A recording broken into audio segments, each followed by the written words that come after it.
welcome, dear friends, to our time of devotional reflection for Monday, June the 26th, 2023. I'm Brian J. Munro, pastor of Kitimat First Baptist Church in beautiful Kitimat, British Columbia.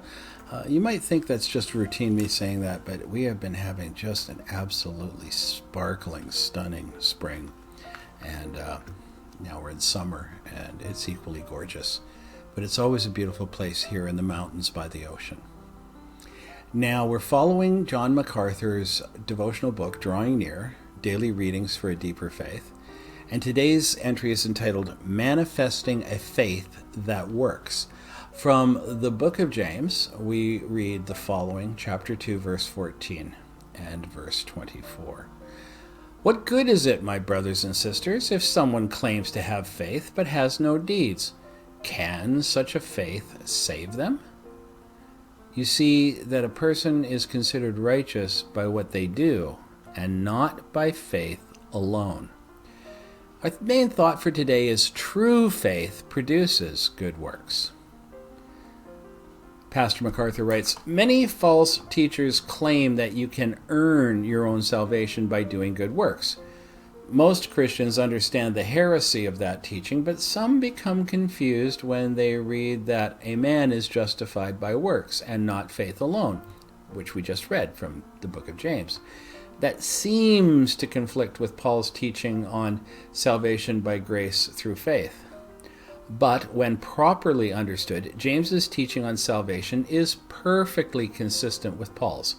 Paul clearly taught salvation by grace.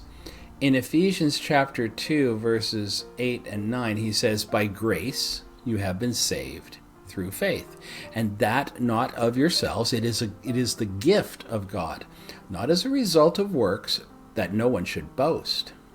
But Paul also taught that true salvation results in good works. For the next verse, in the next verse he says, we are his, that's God's, workmanship, created in Christ Jesus for good works, which God prepared beforehand that we should walk in them.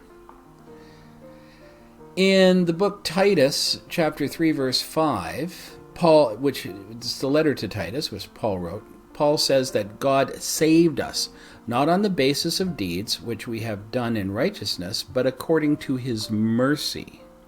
But again, in the letter to Titus, chapter 2, verses 11 and 12, Paul clarifies that God's grace leads us to deny ungodliness and worldly desires and to live sensibly, righteously, and godly in the present age.